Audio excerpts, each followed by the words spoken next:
or a. Hey, To see you. So, the 144th Mizmor being the last Mizmor proper of Tehillim, is the custom is to read that last verse, which has the effect of, okay, you finished all of Tehillim, you read the last verse, and then you read the next six, which we say every day, which is the 145th, the acrostic, and then it's like what you call in music a grand coda, coda, and therefore that's what the custom eventually developed to say it every day, because it's like the culmination of everything. is it Ashrik, like the beginning of the book, Ashrik? Ashreya opens, all right. Ashreya, that term, happy, blessed, or fortunate, depending on how you look at it, is a word that occurs in Tehillim at very specific junctures. Without fail, every single one of them is either at the first word, first verse, last word, last verse, beginning of, there's 5 books, it's at the beginning of the book, end of the book, and so on and so forth. It never occurs randomly. It's always exactly, and when it's in the middle, it's the middle word. When I say it's the middle word, it's literally the middle word. In the 32, 33, 34 unit in Tehillim, which is a unit within itself, very specific. You go to it's in the beginning of 32, and then you go to the 33rd Mizmor. It's the middle word of that Mizmor. It's the 81st word. It's surrounded by 80 words exactly on each side, and it's the exact center word. And then it occurs in 34 again at a critical juncture. So it's without fail. And the word can be used as a literary, to the observant reader, the word is used like a map, and it gives you a direction on what's going on. If you pay close attention to that word and its uses and its junctures, then it helps you to understand a very, very, very sophisticated, much more sophisticated message than what's taken on the surface. As all prophetic writing, all prophetic writing is very, very layered. On the surface, it's very, very simple and straightforward. The perfect example of that is with the story of the Garden of Eden, and any child can understand that story. The fruit, you like it, it looks good, you can't have it, you have it, you get punished, and so on and so forth. Children can understand that story. And of course, not only children, but people over thousands of years can understand this story in a very straightforward manner. Of course, that story is multi-layered and has much, much more that's being said on the surface. But like all prophetic writing, there are certain messages which cannot be conveyed to, let's say, the uninitiated or the young or the immature or the people who are just very backward in their thinking. And the objective of the text is to bring people forward, bring the world forward, and to bring humanity to a point where it's not what we call primitive. So in order to do that, the text had to be layered and layered in an extremely, extremely sophisticated way. Because how can you say 2 or 3 things on the same exact words? To do that, let alone if you want to say 10 things. The words are the words. You read them, they say them. You're going to say them again. How are you going to possibly? How many layers could you put in there?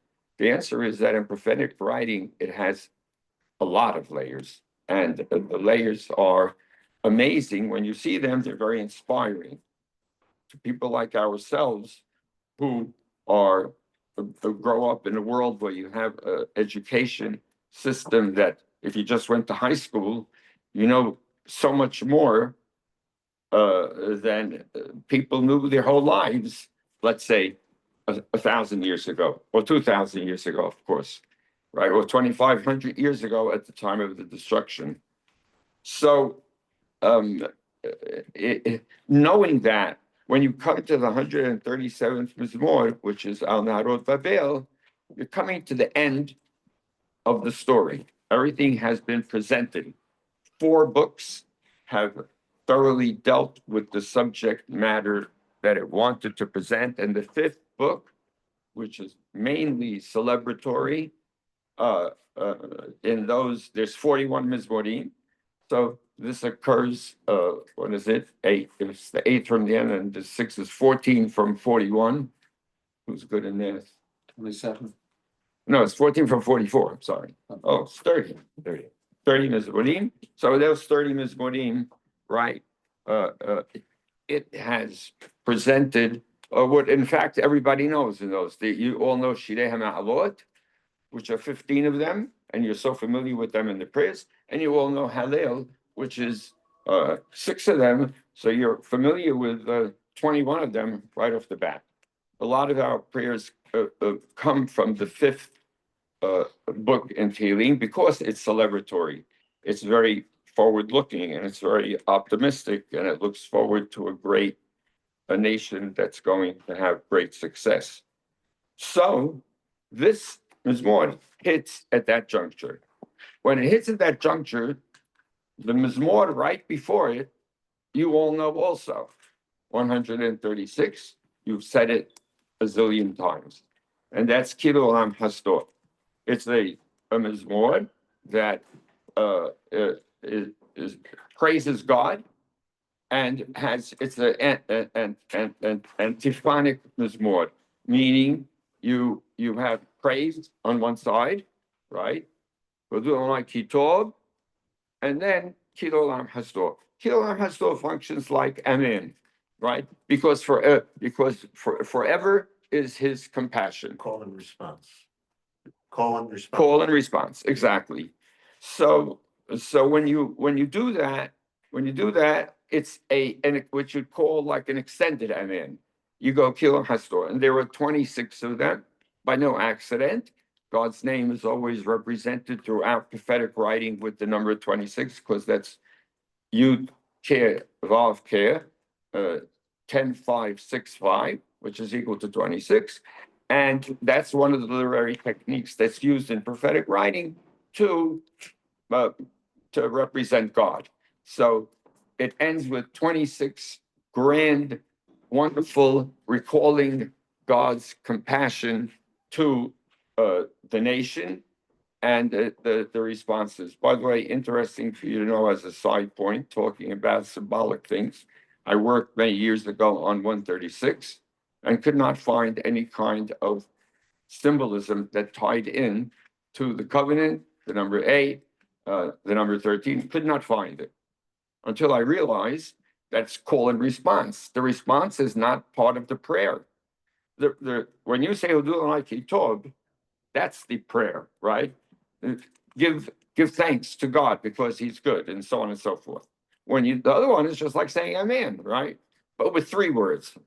So I realized, why don't I just take the praise part and see if it had a structure in it? And sure enough, it turns out that there are, I think it's 88 words of praise exactly. And then when you split Kilo Olam Hasdor in half, at the 13th and 13th verse, guess what the verse is? Huh? The exact center point is when you cut the Yam Suf into half, right? Exactly at the center word. That's where you see content tying in with literary structure and literary techniques. You see it tying in exactly at the spot. So it's very hard to attribute it to just coincidence that you find that the exact center, in other words, no matter how you cut it vertically, it comes out exactly on the word to cut the Yam Suf in half. If you cut it horizontally, it comes out the same exact word again. Utilizing and not utilizing the response, the kilo, so which is pretty amazing when you see it. It's a wonderful thing to see how sophisticated prophetic writing is. That said, right after now, that was more since you all say 136 all the time. Every Shabbat, certainly, and on holidays, you all are very, very familiar with it. And the words are not hard words. You probably all have more or less some kind of familiarity with it. And it is extremely celebratory, to say the least. That's why you say it on the holidays. It's very celebratory because you're saying, look at how we made it. It would be the equivalent in today, recalling what happened on October 7th, and then recalling what happened in these last, let's say, few months, right? And you can't get more celebratory than that if you tried. The miraculous events of I'm going to take a parentheses because it's Tisha B'Av to say this. If you went up to a person on October 6th or 1 year later and said to them in a couple of weeks or months, there will no longer be Syria, Hezbollah, Hamas, and Iran. Charlie, what would the guy tell you when you said that to him? You're adding your mind, but he'd say Hazit. He wouldn't even say you're great. He would get angry with you. He'd say, you know, Hazit kind of a guy. He's like a bit of a nut job, and so stupid, so silly that he would say you're a Hazit case, and he'd say, oh, very nice, like poor guy. But it happened. It happened. It's a little bit like Yeshaya at the end where he says, the city is going to come back and it's going to be amazing. And you're not going to believe it. And he says, God says, you think I can't do it? You think I can't do it in 1 day? I could do it in a day. He says that, just those words, right? You think I can't bring a city to be flourishing in a day? God is telling the people, because the people are all very skeptical and don't believe anything. So he says, I could do it in a day, and then it'll happen. It's like a woman giving birth. You think like the child comes out, in 1 minute later you have the child. So he says, the city will be born just like the child. The child's alive and moving in a moment. And sure enough, to refer to the events of these last, for us in this room to refer to those events, we cannot help but say it happened in a minute. It happened so fast. It happened faster than you could absorb it all. And for that, we personally here, we've experienced nothing less than a miraculous event as being described by the prophets when we read those words, and we're correctly so, understandably so, extremely skeptical of the possibility of those things happening. That said, similarly, I've said this to a few of you people in this room and in the classes that if you went to a person in 1945 in a concentration camp who was at the end of his life, and you told him, listen, very soon, in about 3 years, Israel is going to be independent. And then very shortly thereafter, it's going to become a major player in the world with the most powerful army, and it's going to vanquish every, once again, Charlie, what would, yeah, absolutely nuts. And that's what happened. in history, the amount of time that passed for that to take place, Lewis is equal to what? 1 minute. It's like a blip on the chart, correct? So it's like instantaneous. And the degree to which the nation has succeeded is also amazing. Now, none of those things happened with magic.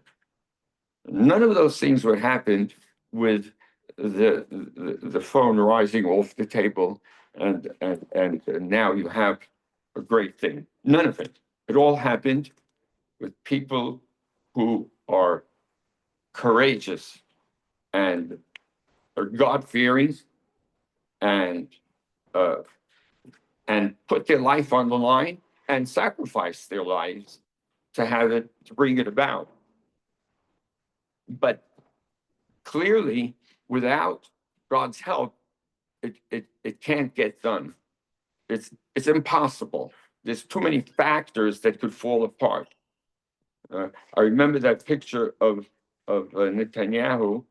I don't know if you saw it or it was a video, I think, when he was talking in a conversation, and he said, "Are we going to be able to succeed?" And he goes, he points to God, like that's what it's going to need, because the undertaking is so massive and so complex that, and so many things can go wrong. He's well aware of all of their the possibilities for them to short out, and sure enough, it didn't happen. But what's important to know, by the way, I know I'm going on a very long tangent from 137, but I think it's important before we talk about it. It's important to know that none of the things that happened in these last months, in this year, none of these things, as I said, had anything to do with magic. It's being aware of it. There's no such thing as magic. We live in a world that's deeply embedded in superstition. We live with religious people who are today. People get spooked by Tisha B'Av, right? They get spooked and they're very, don't do this, don't do that, all these kind of things. People are very embedded in superstition, which of course superstition is an offshoot of paganism, because pagans, when they sacrificed to whatever it was, walls, floors, ceilings, things, whatever they did, animals, they were manipulating God. And by manipulating God, you get rid of your fears. The world is full of let's say, anxiety, to put it mildly. Anxiety is everywhere. Problems are everywhere. They manifest itself throughout all of humanity, all of our lives. And the easy way not the easy, sometimes when you see people doing that, you even feel bad for them because they don't know what to do. They're confronted with impossible situations. It's not always they could laugh at it. Sometimes it's extremely sad. And then they resort to what you would say is superstitions or ways to deal with the impossible realities that they're being confronted with. So in order to deal with that reality, you come up with go to a man and let him give you a blessing and it'll all get better.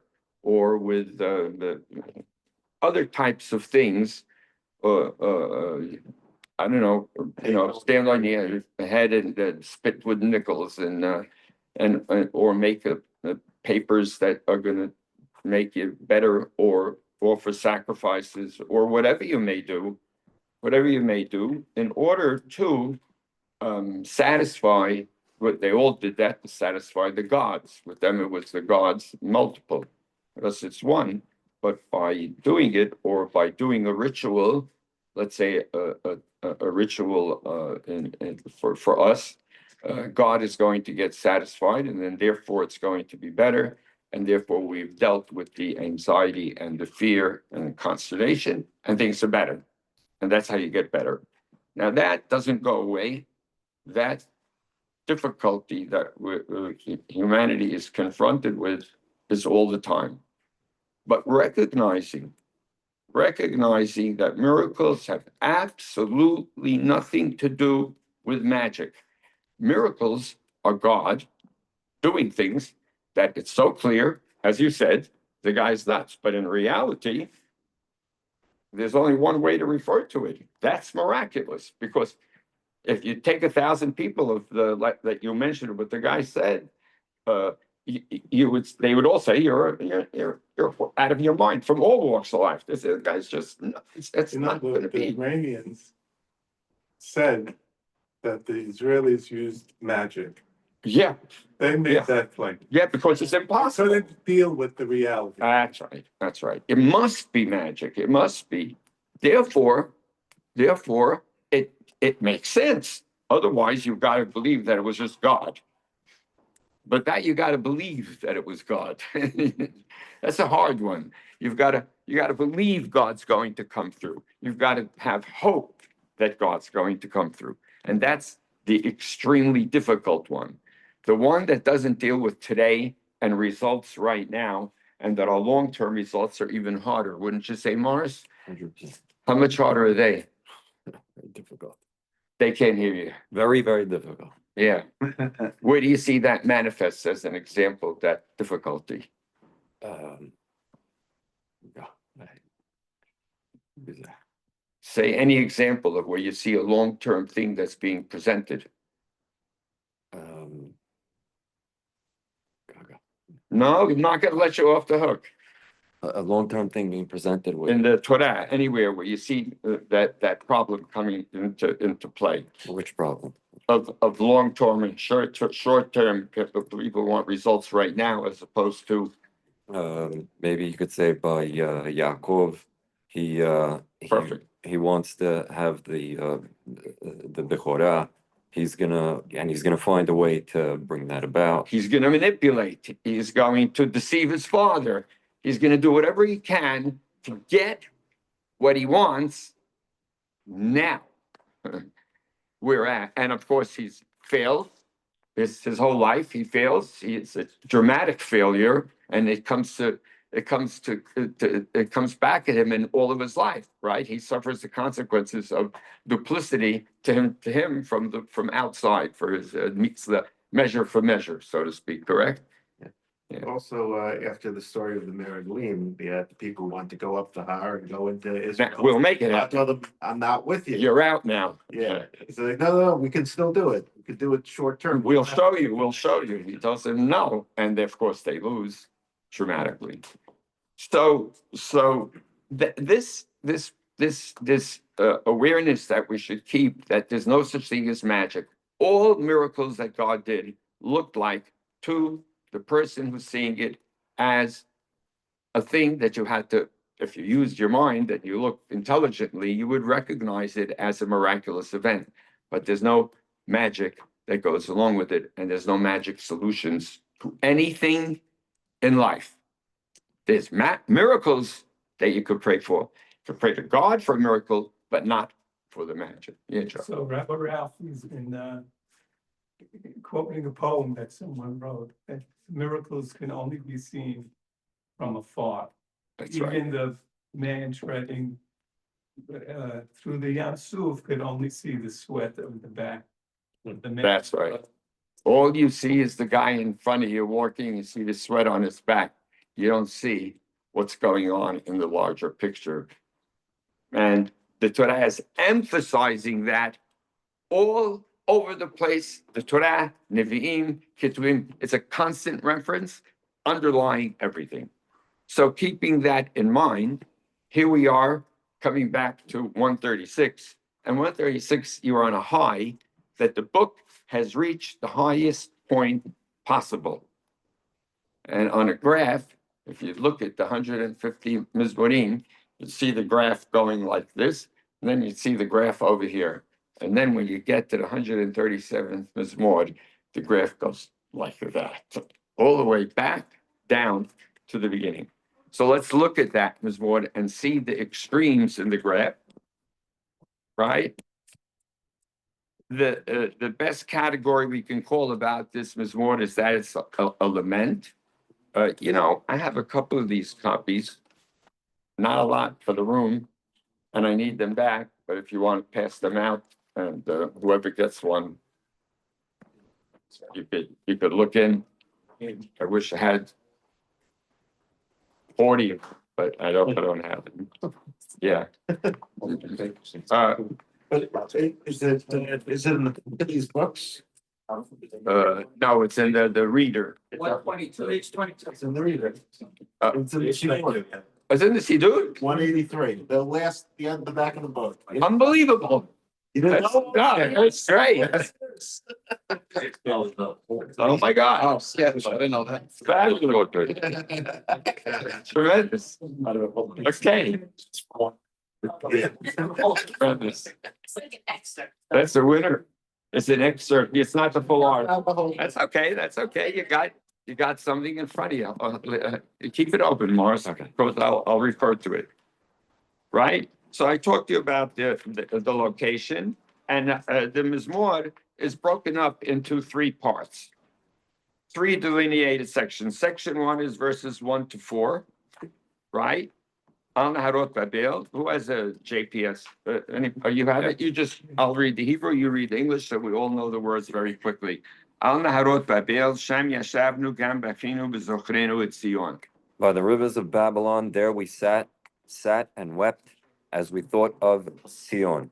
Al Aravim Betocha Talinu Kinirotenu. There on the poplars we hung up our lyres. Our instruments. Put the instruments away. Kisham she'elinu shobenu, tibreshiru tolalenu simcha, shiru lanu mishir Sion. For our captors asked us there for songs, our tormentors for amusement. Sing us one of the songs of Sion. They're digging them, right? Okay, now let's see you sing it, right? Ech nashir et shir Adonai al admat nechar. How can we sing a song of the Lord on alien soil? Well, of course, you know that after 136 was the song of the Lord, right? Because it's Kil Am Hasor. It's all about Hashem, like he taught God's name 26 times, right? So how could we sing that thing if we're in alien territory? We're under all kinds of abusive situations and enemy, and how could that doesn't make any sense? So the opening words of the Mizmor are, I can't do this. It doesn't make any sense. In this section, the psalmist, Just who's speaking here? So these are people who, just from this. this is the Navi, sort of speaking for as a representative of the nation. They're in Babylon. They didn't die in the exile, Right. and now that of course is them and you. But And you. they have instruments, they are accustomed to singing songs in Sion. These were people who were writing, speaking to. No, just people. Performing. Just people. It's like the guy says, I can't sing now. You don't have to be into music or anything. The imagery of hanging up the instruments is we can't use instruments. Sing me a pizmon about Yerushalayim now. Yeah. Say it like But that, but you you know. have to be someone who's used to singing, But they're just saying, now let's see you sing about your land. Okay. I'm a very bad Pismon guy, so I can be one of these guys, yeah. Okay. In this section, the psalmist describes the nation who has been exiled in Babylon. They sit by the river weeping and remembering Zion. They discard their musical instruments as they can no longer play them. They can no longer be joyous without Jerusalem.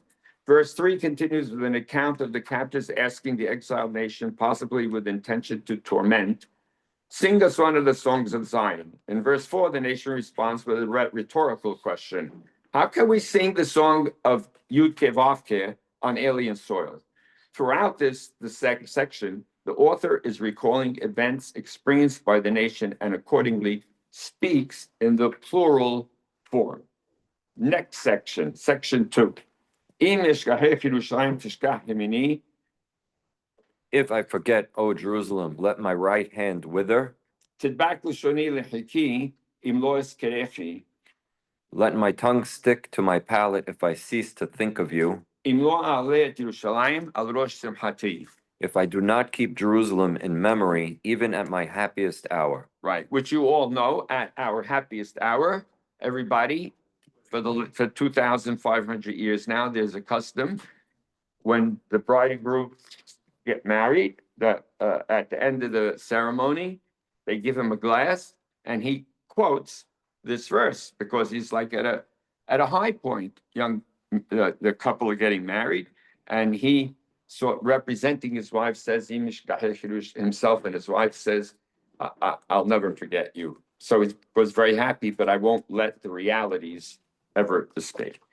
After reading the exile, recalling the exile in section 1, the author shifts his mode of speech from first person plural to first person singular and personally addresses the city in this section. He turns to Jerusalem itself and says, if I forget you, let my right hand forget. The use of the word forget in conjunction with his right hand poetically captures the imagery of someone who has become incapacitated and is unable to act, as the right hand represents man carrying action. That's how you have to think, right? I'll lose my I'll lose my ability to function. He has such an intense connection to Jerusalem that if he were ever to forget the city, he would be incapacitated. His hand would forget. Similarly, the use of the phrase tidbak lashoni lehiki poetically captures the imagery of someone who cannot speak without mentioning Jerusalem. If he does not use his mouth to recall Jerusalem, he will not be able to speak. The author is so profoundly attached to Jerusalem that he cannot talk or move without remembering the city. You getting that, Mario? You get that feeling that he's conveying? You could also attach part 2 to part 1, that my right hand that is playing the harp. Right. That's right. Won't be able to play. My Right. tongue that I won't be is able to singing sing. won't be able to sing. That's correct. Isn't the rabbi good? That goes back to that these are people who are accustomed to singing. They could be Leviim. They could be- Yes. Yeah. Also, Yidbak Leshoni, unless you want to get to it, it connects to Echa also. Of course, the back was showing the Thirst. children's Yeah. tongues were stuck to their palates, right? Terrible, terrible, terrible. The saddest part of all the Ekad that you just now read, of course, is the word oleo, which could mean to do something, or it could mean a child. And it interchanges the word throughout Ekad because it is always the peak devastation, witnessing children, innocent children, suffering, and that imagery is the worst of all the imagery because the children's tongues are stuck to their palates. They can't even, which is what I'm feeling right now, by the way. They're so dehydrated that they can't open their mouths. They can't speak. So he's saying that's what would happen to me using that imagery here. That's correct. There's a lot of, which I'll point out in a few minutes, okay? I'll point out as much of this as I can in the coming minutes. The third section, Zechor Adonai lebnei Edom et Yom Yerushalayim, ha'omrim aru aru ad ha'yesod ba. Remember, O Lord, against the Edomites, the day of Jerusalem's fall, how they cried, strip her to her very foundations. And of course, that imagery, you know, when things are going bad with Israel, they're dancing in the streets in the territories, right? They're giving out candy to the children, and people are dying in Israel, and they're hoping for total devastation. That you experience today. Over there was total devastation, and there was nothing left. So that's really sad. Fair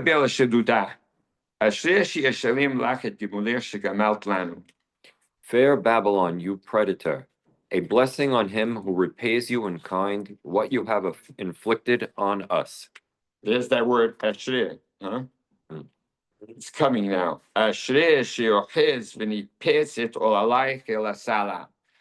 Blessing on him who seizes your babies and dashes them against the rocks. Now, of course, this imagery is misunderstood by people, foolishly misunderstood. In the third and final section of the psalmist turns to God and prays for him to remember the day of Jerusalem's destruction. It's called Yom Yerushalayim. Pretty amazing, right? it was called Yom Yerushalayim. What's Yom Yerushalayim today, Louis? Day that we liberated the Right. city. 2,500 years later, I say at the end of this article, an amazing thing, and I'm gonna say it now, you don't mind. I write it at the very, very end. And I'm always amazed by it.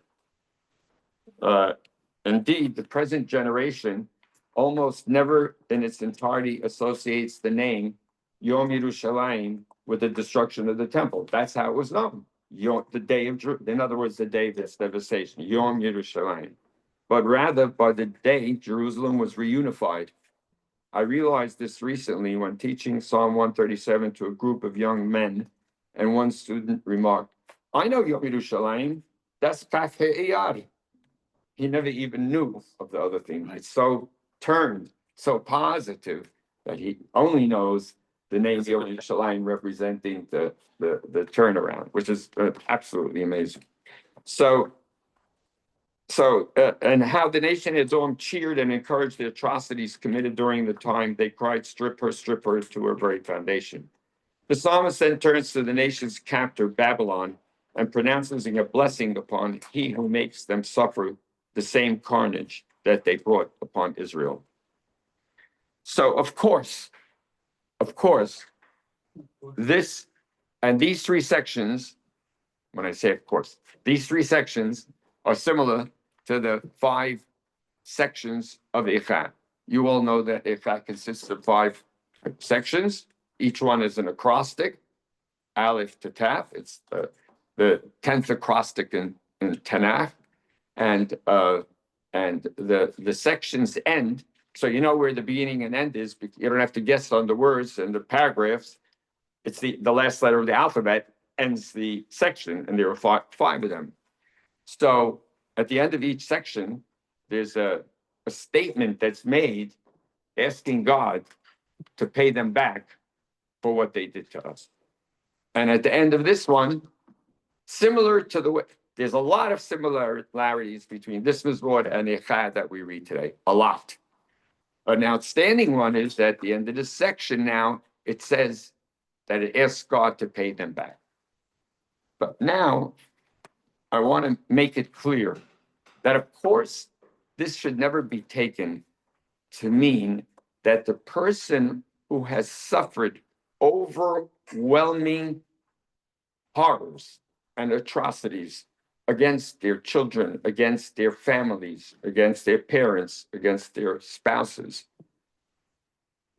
and friends and a nation, that a person who looks at Nazi Germany and says and witnesses and film or goes to the camp and sees what was done and sees the atrocities, which we're not going to talk about, in such horror, you understand that the loved one of that person is angry and wants to see, like everybody does in the world, wants to see fairness done, wants to see things squared. Well, what is this whole world? What's this whole story? What you mean? They got away with it and everything is okay and goodbye and that's the end of the story? All that for nothing?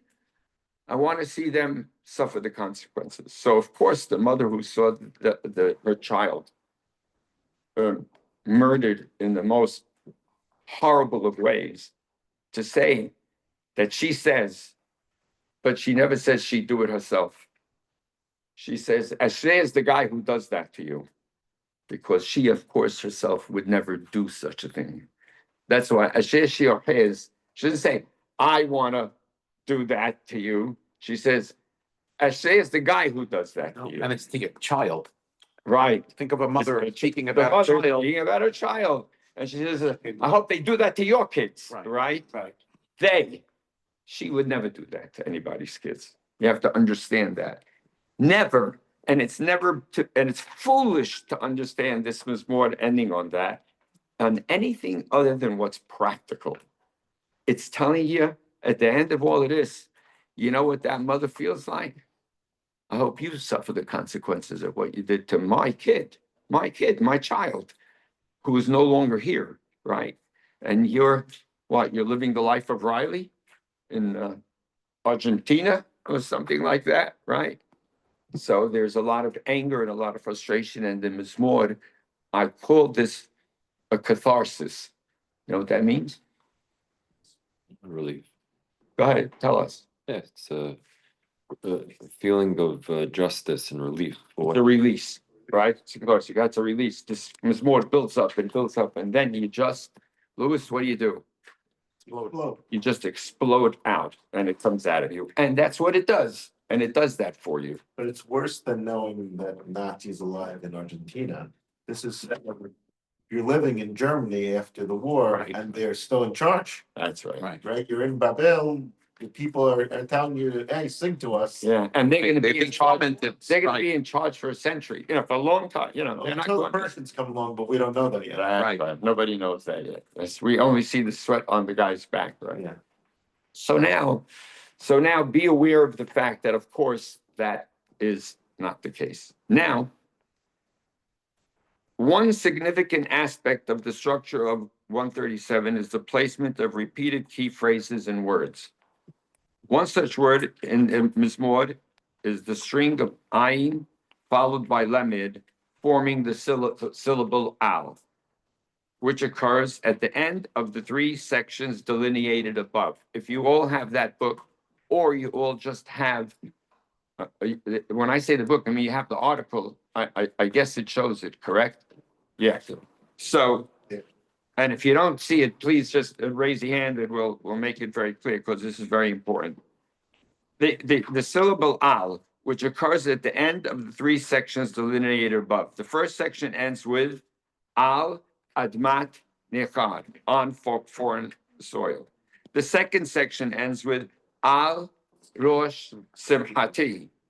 And the third section ends with ol alayich el asala, your children to the rock.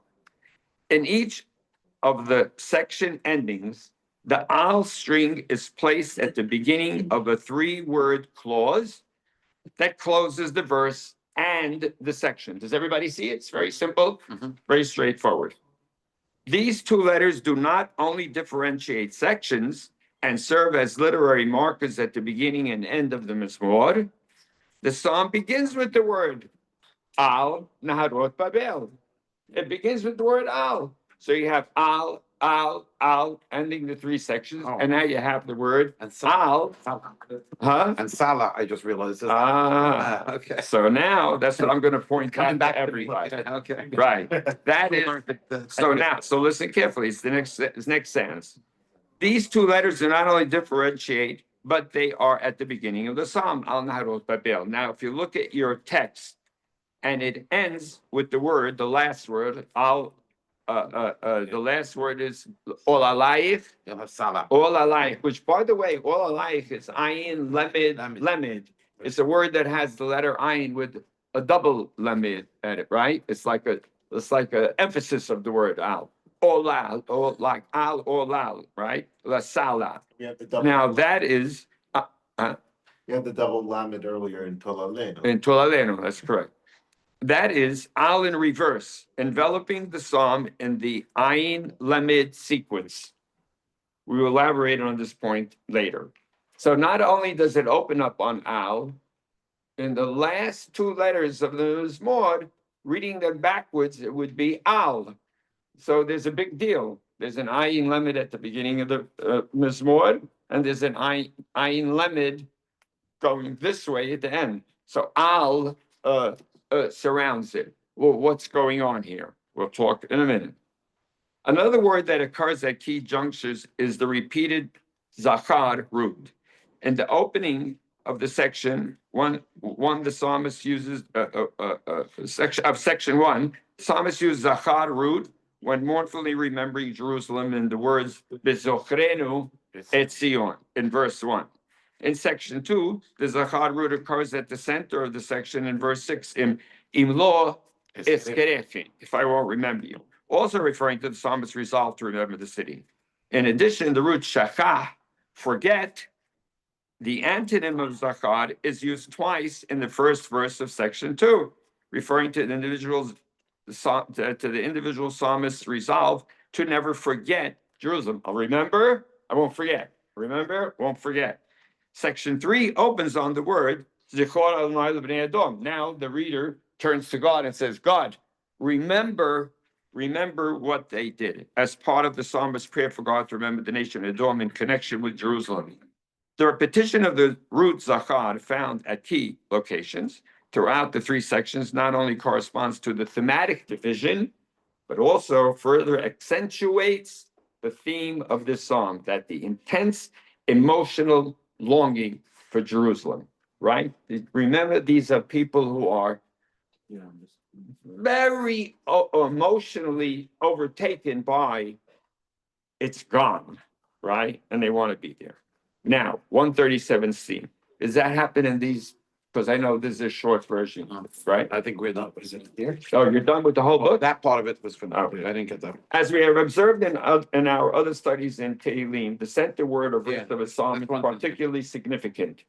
Often it's focal point. When I say this to you, I'm not telling you some midrash. The exact center word is by choice and plays a role, which is the equivalent of, in today's time, bold facing, highlighting, underlining, italicizing, telling you this is the point, right? This is the main point. Center points can be determined based on the word counts or verse counts of the text. In this psalm, both do indeed have thematic connotations. The center verse of 137 is Im Ishkaheh Yerushalayim Tishkach Yemini. Right at the center. If I get you, my right hand will forget. The psalmist is so emotionally attached to Jerusalem, the city that is referred to in Tehillim as full of God's compassion, justice, and righteousness, that he can never forget it. Okay? Now, the center words of the entire psalm are that's the center verse. The center words are Lishoni Lihiti, my tongue to my palate. The very center words, tongue to the palate. What we were talking about when you mentioned, Louis, that that imagery is the most devastating of all the imagery, seeing the children dying of hunger and thirst, right? So those are the 2 center words, my tongue to my palate. Tongue, the palate is the top of your mouth, right? Inside, which describes the psalmist's intense longing for the city. A closer look at these 2 metaphors, really pay attention, because this is really beautiful. It's really beautiful. Reveals that they express the psalmist's message in a much deeper manner than appears on the surface. Much deeper. When he states Tishkach Yemini, it appears that he means to say, Jerusalem is so intrinsically ingrained in my writing of this composition that if I forget Jerusalem, my right hand would forget its instructions and would not be able to write anything, since virtually every word contains a literary reference to Jerusalem, as we will soon demonstrate. Every word in this Miznor is Jerusalem. Isn't that nice? Let's see, I can't wait. Okay, so I'll hand these out because I do have a lot of these. I have a lot of them here. Let me see. So I think they're all the same. Yeah, you could hand these out. And it really graphically, to see it is much easier than when I'll read it to you. Here's a bunch of them. And I would advise you all to give me a minute to explain it to you so it becomes clear. Polly, are you having a good time? Okay. Somebody.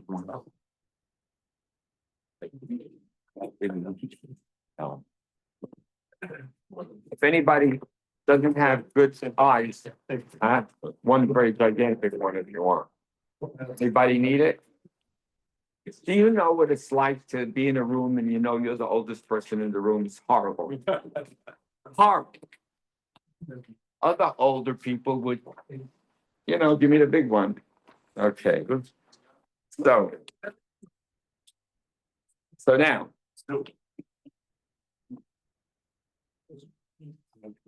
I'm going to, you don't have to look at the chart right now. I want to read something to you before you look at the chart and you analyze it. I still need your attention just for another, another couple of minutes. And then we can look at it. Similarly, with the second metaphor, the psalmist seems to be saying, if I am not conscious of Jerusalem, when I speak, my tongue would be stuck to my palate and I wouldn't be able to say anything, since every word I say contains a literal reference to Jerusalem. In addition, if Jerusalem is not foremost in my happy occasions, my tongue would not be able to participate in the celebration because it's impossible for me to sing of any joyous event without referring to Jerusalem. So when you say those famous words, forget he's writing. He's like, I couldn't write. I can't. It's so intrinsically tied up in me, I wouldn't be able to move. My hand would be frozen. Same thing. I wouldn't be able to talk if I didn't do it. The word Jerusalem occurs, you can look at your text now. The word Jerusalem occurs 3 times in the Mizmor, verses 5, 6, and 7. No mistake over there, that is 5, 6, and 7 in a row. And its synonym, everybody know what the synonym of Jerusalem is? Sion. Well, Zion occurs twice in verses 1 and 3. So you have verses 1, 3, 5, 6, and 7, right? Combined, Psalm 137 has the highest occurrence of Jerusalem Zion in all of Tehillim. That's out of 22,563 words or something like that, right? Right. And no, what is it? 19,560 words, 2,200 verses, something like that. The original is found at key junctures throughout the psalm. As noted above, it is the central word in the center verse. In addition, it's the middle word of the middle verse, right? In addition, verse 6, it directly precedes the closing words of the section. Yerushalayim al rosh simchati. The word Jerusalem occurs at the exact center of the 7th verse, notably the 7th word of the 13-word verse. The word Zion is the closing word of the verse both times it is used. The repeated reference of Jerusalem and Zion at specific locations throughout appears to be another literary device. It doesn't appear, I don't write like that anymore. I used to say that when I'm talking to, scholars, appear. Now I go, is another literary device used to underscore the Psalm's focus on Jerusalem. Upon close examination, the reader notices that the text is filled with alliteration that focuses on the letter Shin. Everybody know what alliteration means? No, nobody. And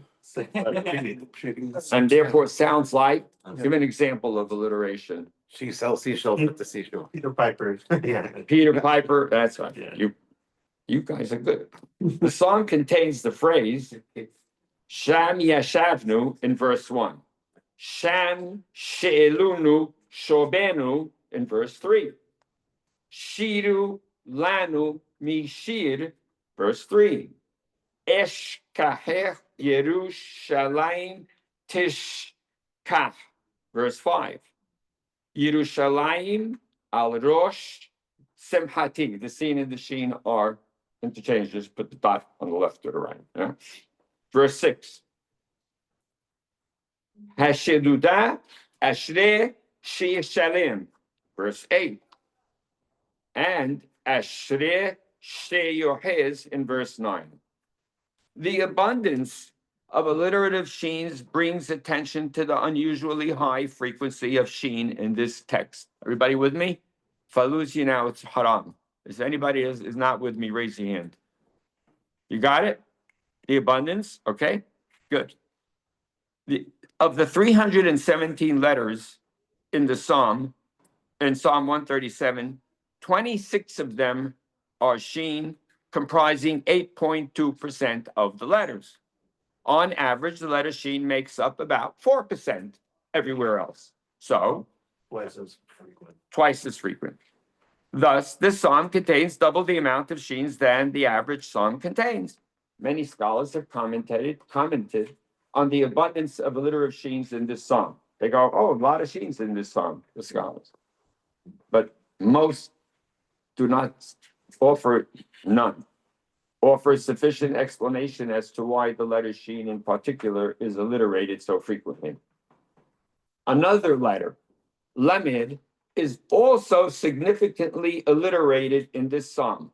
You look at your texts as I'm talking, in the phrases Yerushalayim al, lo a'aleh, leshoni, lehiki, sheyishalem, lach, shegamalt, lanu, olalayich il hasala, which all bring attention to the letter Lamed.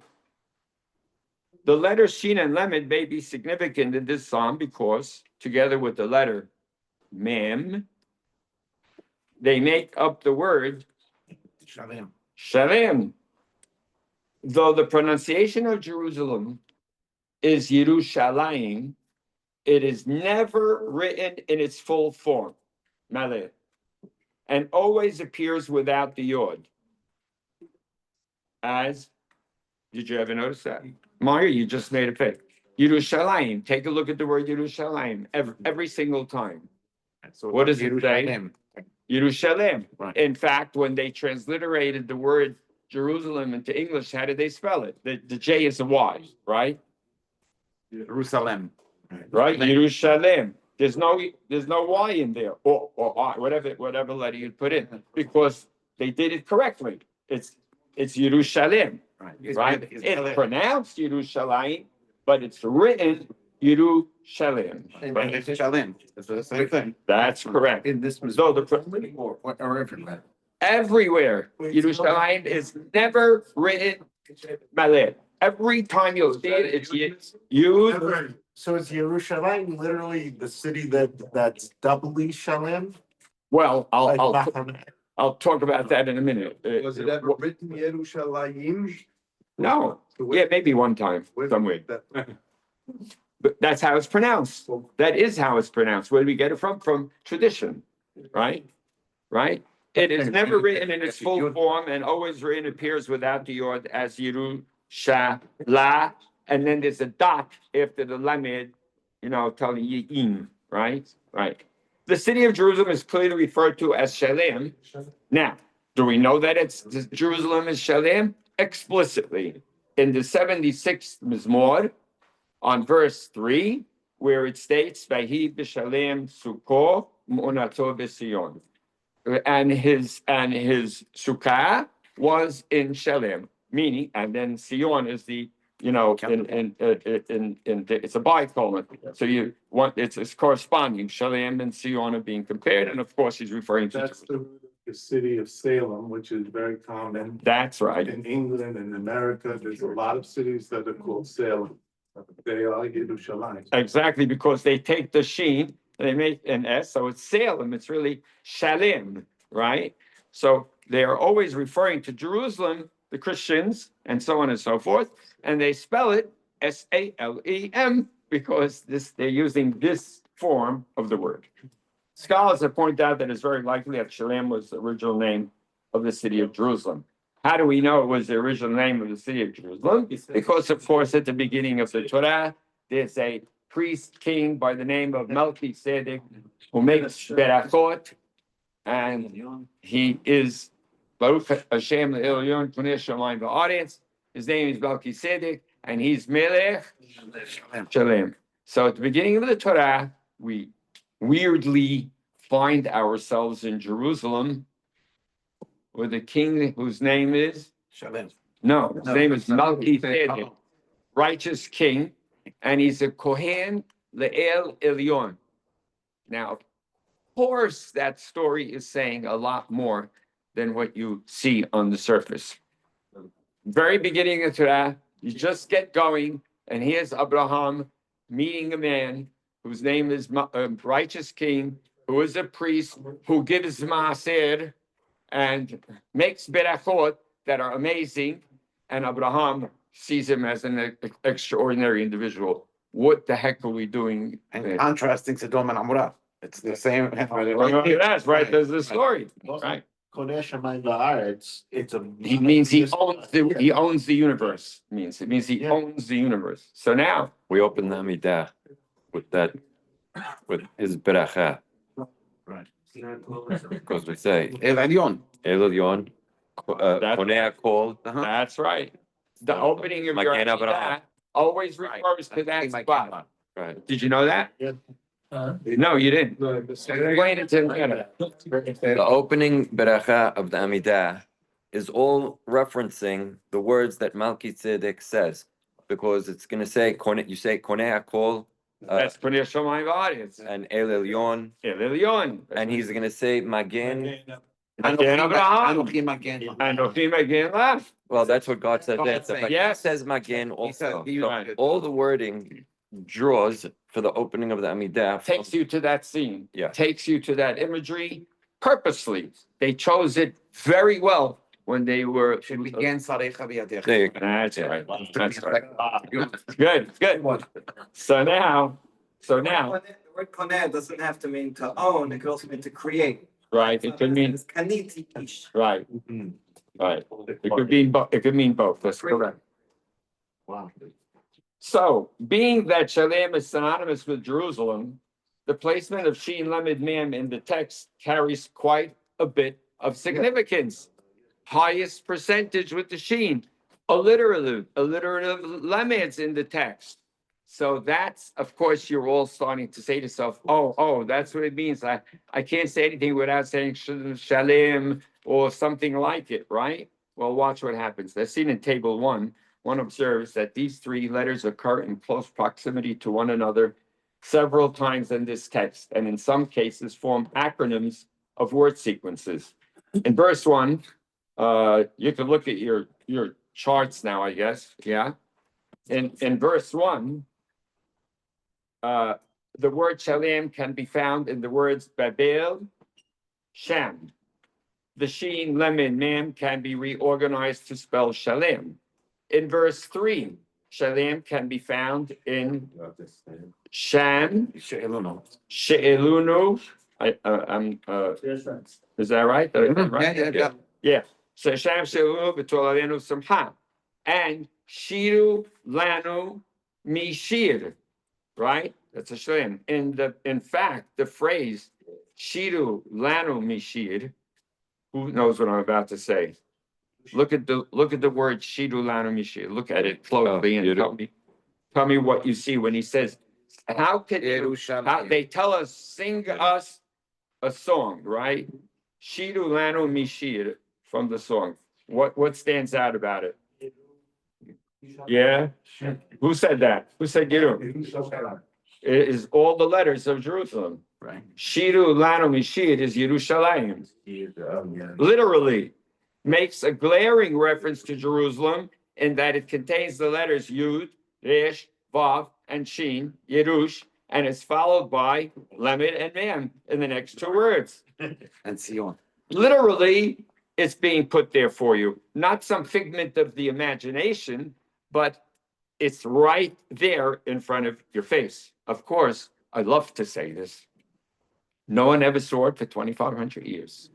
What about the nun, the vav, and the extra? Charlie, remember me saying that in the classroom? We used to say, nobody saw these things for thousands of years because I was always mystified because those days when we studied with that group, things were coming out almost literally on a daily basis. So I was stupefied. So you just go, do you know anybody saw this thing for the last 2,000 years? It was He's trying to so say the phone. exciting. He's trying to say the phone was raising. Yes, they almost levitated.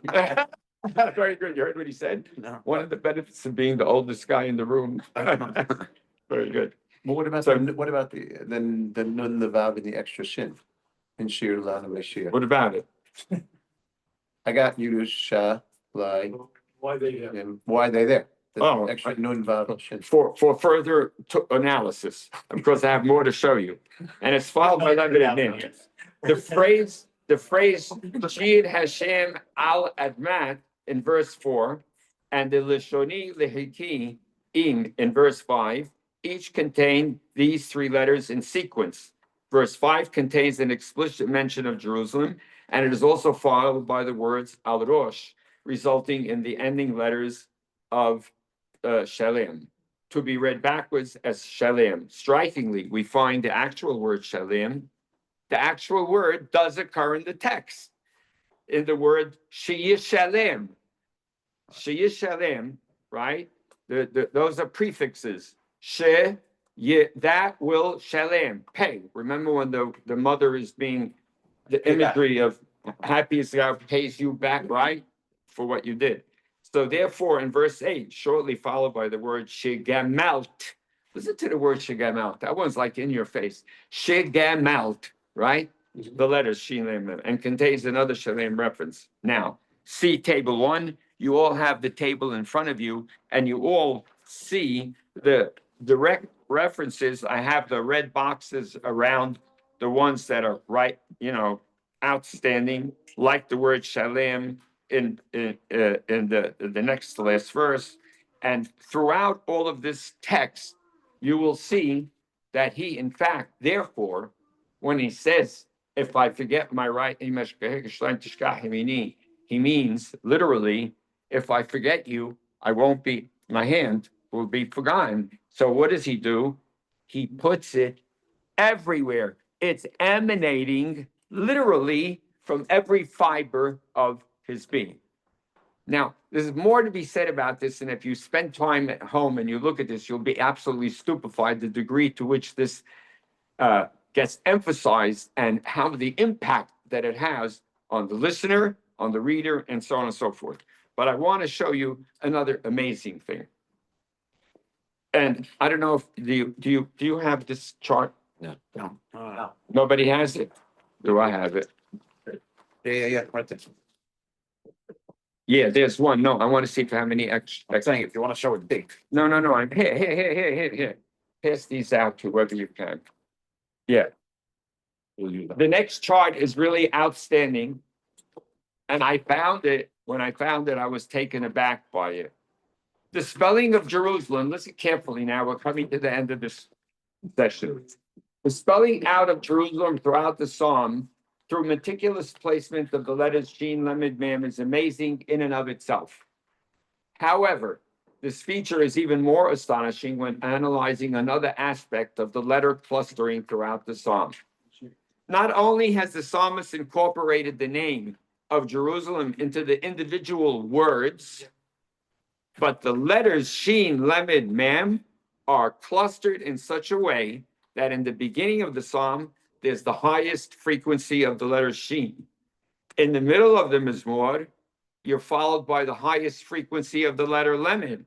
And in the end of the Mizmor, you're followed by the highest frequency of the letter Mem. In other words, that's why this chart was made, to show you a lot of Shins, a lot of Lemeds, and a lot of Mems. So literally, it says the three sections,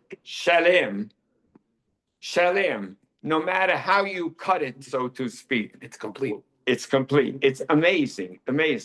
And there's no accident in any of these things. So now, in verse 7, the letter Mem comes 5 times, the highest occurrence of the letter Mem in a verse, and so on and so forth. Verse 7 evens out, I'm going to skip it. I told you the idea. And now I want to show you something really exciting.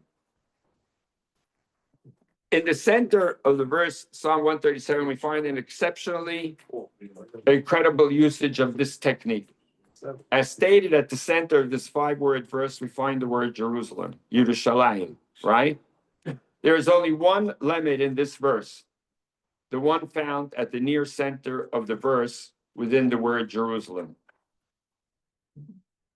There are 3 Shins and 3 Mems surrounding the Lamed, placed in a chiastic manner. You know what chiastic means, A, B, C, C, B, A manner around the singular Lamed, once more spelling the name of Jerusalem numerous times. We find each of the letters used to make up the word Shalem, the Shins and Mems, are prominently found as the second letter in each word of the verse, or at a position to the right of the lead letter in each word. The striking impact of this placement that within the verse, the psalmist informs us that if he forgets Jerusalem, he will forget his right hand. And it's located to the right. The psalmist never forgets Jerusalem.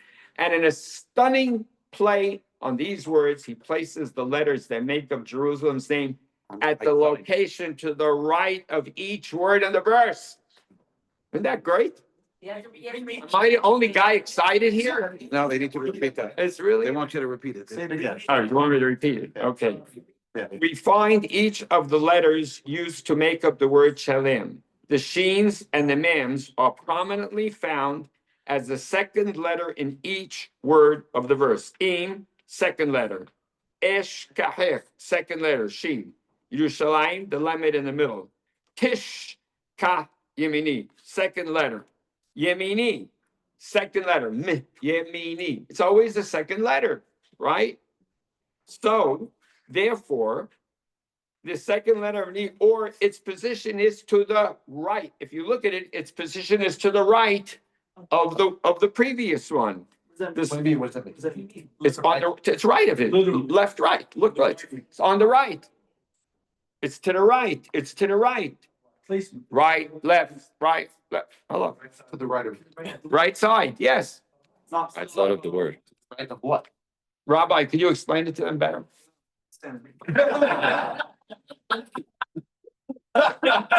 It's right. Second letter, that's the letter to the left. Thank you. It's the letter to the right of the aleph. It's the letter to the right of the sheen. The tishkach is the letter to the right of the sheen, and the mem is to the right of the yud. If you're looking at the letters this way, it's the second letter To the right. to the right, Second letter is to the left. to the left for you. Maybe. The letters are to the right. Oh. Yes, It's not good. It's not good. the guys are lined up. The letters are lined up, right? They're lined up over here. The letter's standing here. What's to the right of it? What's to the right of it? You're in back of it. You're looking at it. It's always to the right. By the way, you know why it's funny that he said that? I need him to show this. I need a. He wrote this sentence. No, him. He wrote it. I'm talking about the rabbi. He wrote this paragraph. Denial. It's great. So now, My name's on. so now let's get to, it's getting late and I don't want you to miss out on the next thought. It's really, really very good. Listen carefully. He is so deeply affected by a separation from Jerusalem that he cannot talk properly. He is inarticulate, or as is commonly termed, tongue-tied. There is not a single verse in this psalm that does not contain the letter lamed. Notice that the other letters that spell the name of Jerusalem, Shalem, Mem, and Shin, are each conspicuously omitted from a single verse. In verse 2, there are no Shins, and in verse 9, there are no Mems. The blatant omission of these otherwise ubiquitous letters in Psalm 137 only further make the ever-present lamed eye-catching. Does everybody remember what we said in the opening letters? What's the opening? Ow. Ow. Ow. What is the last letters of the Selah, rock, seen, lamed, I, right? The reverse of the ayin lamed. Keep that in mind. The deliberate repetition of letters seems to affect the reader's experience psalmist's difficulty in speech with his tongue stuck to his palate. While reading and pronouncing the numerous lameds found throughout the psalm, as stated above, the last word in the psalm, hasala, also has two letters, ayin lamed, but in opposite order, ending the psalm with the tongue off the palate. Al. What's the last thing that happens in the Mizmor? La. The letter lamed takes the tongue when your tongue is at the top of your palate, and you have to bring it off of your palate to say la. La. It ends with catharsis. Ends with al. All the al's are there. His tongue is literally stuck to his palate. And you don't have release till the very last word where the catharsis falls in and he goes, Salah. It's amazing what I just told you because it's not cute. It's right there in front of your face. Right? So now listen carefully. I'll read this last paragraph. As stated above, last word, Salah. Also has the last letters in opposite order, ending the song with the tongue off the palate. To appreciate the significance of this dramatic change in the song, we need to look further than the words directly preceding Hasala. In the last verse, the psalmist expresses his wish for his enemy to be destroyed. Throughout the psalm, the repeated lamed signified the deep emotional longing for Jerusalem and the intense affliction caused by the actions of the nation's enemies. Only at the end of the psalm, where the psalmist expresses vindication by the nation's enemies, is he able to take his tongue off of his palate. So now I want you to think, I'm not going to look inside, remembering. I want you to think about this. When a person says,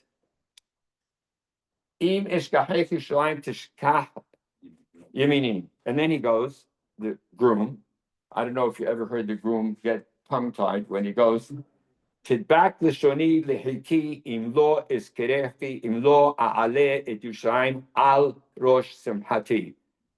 So I'm sure you've heard in every wedding when he says that. Did you ever hear the groom get tongue-tied? Well, they're tongue-tying words on purpose. Listen to the sound. You can look in your text and see how many lemons tid back. And what are the words? My tongue would stick to my palate if I would forget you, right? If I would, right? So the letters are written in such a way that while you're saying it, your tongue is stuck to your palate. Look at me. Not only the lamed, but kof, chav, and het all require the tongue to go to the palate. Yichak are the palate letters. They didn't understand you. Say it again. You can separate all the letters. While you have the labials, you need your lips to say them. So there's palate letters. Yichak. That's the Right? Right? There's palate letters and there's letters that come from the back. There's letters that come from the lips, right? right. So What's the other one? the dentals. What are the dentals? Dental. All the letters in the word dental. Dentals, right? Right. Right. So now, look at me when I say it. Tidbak leshoni lehiki im lo eskerefi im lo a'aleh et Yerushalayim al rosh simchati. It's written so that you end up with your tongue on your palate most of the time. And the words are, my tongue will stick to my palate. Very important for you to recognize that when I'm telling you this, I'm not telling you something that's exclusive of the meaning. The meaning is intrinsically tied up with the idea. It's on the exact spot. Everything I told you in this session, they're all tied together. It's not a cute way of taking letters or numbers or whatever it may be and playing a game with it. It is a extremely sophisticated literary technique that's embedded within the text for thousands of years and wasn't seen for literally thousands of years. Whenever I show this to people in the know or Scott, they go, oh, done. They don't tell me, none of them answer it's a mistake or it's a midrash. It's a trick. Or it's a trick. It's right in your face. Once they see it, it's done. It's like you said, uncovering a layer. It's nothing more than uncovering a layer. I'm saying that on purpose to let you know that I opened earlier by telling you there are multiple layers in the text. This is nothing more than taking one of those layers and just pulling them down. Once you pull the layer down, it's over. You're done. You're done. You pull the layer away, and now you see everything with tremendous clarity. I want to make it clear that all of prophetic writing has this feature everywhere. Today, the Mizmor that we say in 74 is filled, as Sammy will say, well, what is the letter that you find in 74? Because he always makes ought. He's laughing. Now he remembered when he learned it. Right. Or taught. It's full of signs. He says we don't see signs anymore, and the whole Mizmor is filled with the word ought. Everywhere. Everything. Every word. But no one knows it. No one knows it. No one's seen it. That's another technique. The reason this technique is important is now I want to turn to Tisha B'Av and conclude on this point. The 73rd Mizmor, which opens up book 3 of Tehillim, talks about an individual who he's had it. He tells you, Kim'at natayu raglai shuflechu ashurai. I almost slipped. I couldn't take it anymore. I saw, you know who's talking? Yirmiyahu the prophet, bit of a special individual. He says, I almost tripped. I had it. I see these guys living good lives, having good time. They're wealthy. They're healthy. He was sick. He got sick. It looks like he got sick from the pressure, you know, Anxiety. it broke him, so he got physically ill from it. It took its toll. And the reason for that is because it looks like it was what do you call it? Skin disease, which a lot of times results from high anxiety or high stress. And so they tried to kill him numerous times, and he's always being attacked. In any event, he says, I almost tripped. Can you open up the Mizmor for me for a second? It came out in the television, and then, you know why? He says, you know why I almost tripped? Because I was jealous of the Holy League. The Holy League are the boasters from the word Hallel, right? The guys, but they don't praise, they praise themselves. They're all egotistical, all self-centered, right? Right? And right? Bari Hulam, they're healthy, they're living good lives. And he says, I almost cracked. He says, he suffered a lot with this. I'm going through a very long Mizmor in 3 minutes to make a point. In the middle, there's 3 sections also in that Mizmor. In the second section, he says, this idea, this theodicy, this why good things happening to bad people and bad things happening to good people bothered me for a very, very long time. He doesn't tell you how long. That might have been 20 years. You don't know. He says, until I came to Mikdasheh, the sanctuaries of El, and I understood their end. The sanctuaries of El in the ancient world, there are 2 of them. There's Bet El, it's the name El, Bet El, the house, right? House of El. And the other one is the famous Shiloh. Those are the 2. They're located about, I'm looking for this really, about 4, 5, 6, I don't know, not long miles north of Jerusalem. Be 10, I forget now. So, I mean, certainly accessible within a day, even that, you know, it's close. So he talks about how he went north and he looked at already, this is 580, called this 586. Those temples were destroyed a long time before, centuries. So they're all wiped out. The buildings are all destroyed. Everything is destroyed. These are the 2 major centers in Israel prior to Jerusalem becoming the center. Shiloh, that's where Eli and his sons were. The famous Shiloh and Bet El, you all know. Yeah, he praised Yaakov, right? Bet El and Zekin, right? That's called Bet El, and so on and so on when he comes back. Very, very famous religious centers. Of course, Bet El ended up being the southern. There were 2 golden calves in the north, and the southern one was Bet El, and that's where they put where Yeroboam put the golden calf. Shiloh was these children who were corrupt, beyond corrupt. They were lowlifes. So So that, he says, Adavol Mikdashel, until this worked on me, until I came there and he looked at those places and saw what happened. Abina Laharitama understood that that there's an end to this. When you see that end, maybe when, Mars? Or in the future. Way beyond your life. He saw it because it happened centuries before. So he witnessed it, right? He's saying, I went there and I said, oh, that's what happened to these places that had idolatry or priestly corruption.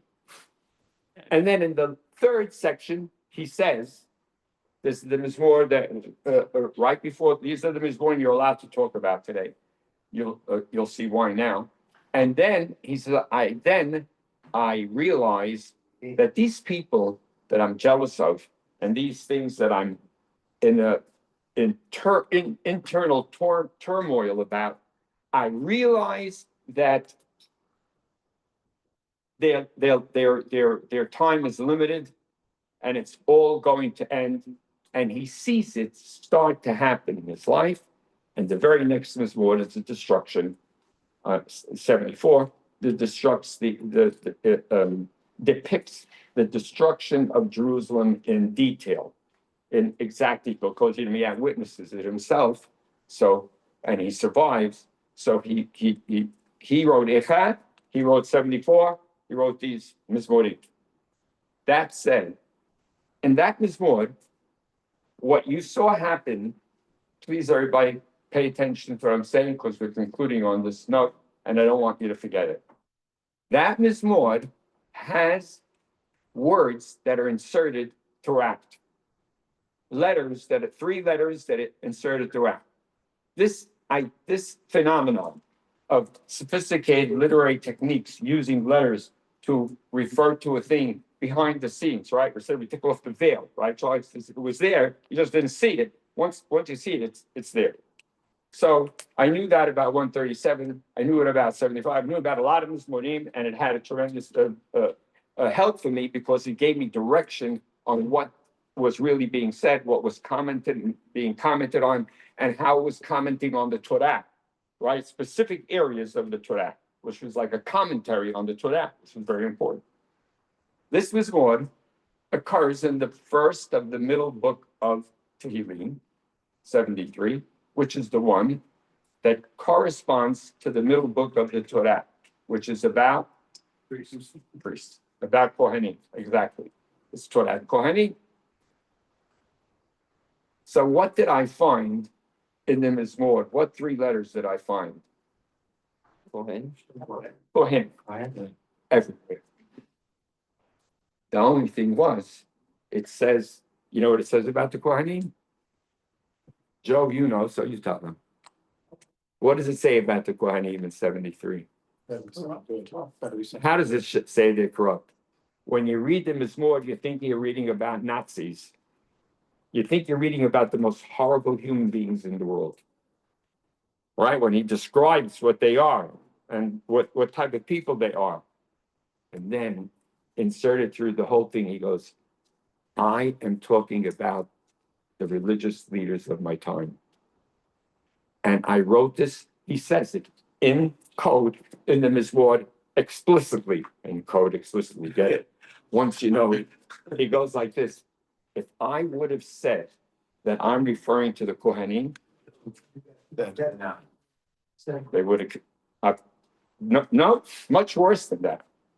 Yeah, they tried to kill him. He said I would have been considered a traitor by the public. How could you say that about the rabbis? How dare you? How could you dare say, because he's saying very bad things, very bad. I told you, when you read it, not knowing this, you think you're talking about the Hamas or something, right? So he says it would have been like water off of a duck's back. They would hear it, and it would have no impact. They wouldn't even listen to me. They say you're just nuts. But the fact of the matter is that the religious establishment of his time is corrupt to the core. And he tells him, you have blood on your hands. You're corrupt through and through. And you're allowing horrible things to happen. And of course, he's a Kohen. And he's a prophet.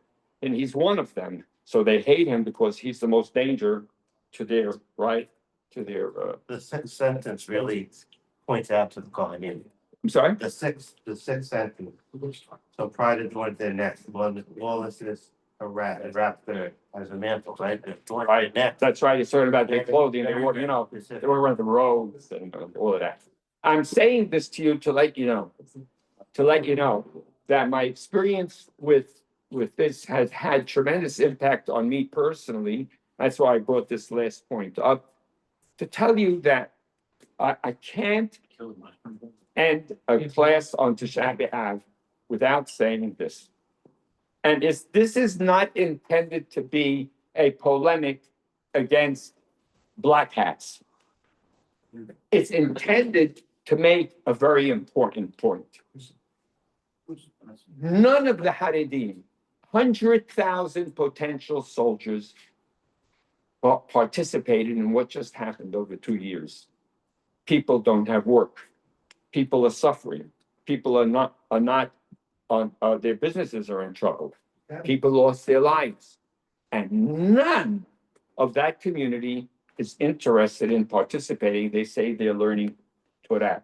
100,000 people. When Ben Gurion made the deal to let them be, they were full. Were about 400. About 400. He said, 400 people. We need rabbis. But now, 100,000 people. What 100,000? 100,000 rabbis. There's no such thing like that. And that's going on. And the religious establishment separates itself from Israel, doesn't recognize that Israel exists, and treats it as candy store. Yeah, that's right. They take a lot, they take $500 million from the government. Said the religious and the Haredim was a very religious. Yeah. There are very good religious people in Israel. I'm talking about the Haredim, which make up a huge percent of the nation. So I say that to you, not as a polemic, but to say this. We have left-wingers in Israel who are worse than the New York Times. In Israel, they're horrible. You read it, you get the jitters when you read how they look at the nation. You see the right-wingers, they don't even say the national anthem. They're nothing. You're all a bunch of losers. But of course, there are the Hesed Yeshivot, where you see those guys fighting and putting themselves on the line in there. Outstanding people. So I say that to you to tell you that we have to make it as the best we can in our own personal lives, to push for not having these extreme elements in the nation, because they're dangerous and God forbid can bring about a downfall. On October 6th, if you all remember, Israel, they kept saying in the newspaper, it's like on the verge of civil war. Yeah. Do you remember it? Yeah. They talked about it like it's civil wars, and this nation's success is due to unity. And it got unified the next day it was unified. This is what the nation has to be. It has to be unified, and it has to be committed to not superstition, not magic, not trying to convince people they're all learning Torah, and that's not the case for 100,000 people. And to be committed to the nation and its needs, its army, its military, its industrial complex. That's where the real success comes from. And we have to pray and make it our business to do whatever we can in our small way to make the nation become more united and more set to a great future. I hope you enjoyed, guys. You're very much. Thank you. Paul, it's great to see you. Tom. Great to see you, Ronnie. And as usual, you bring it to the table. I. Can someone show me this break? Thank you.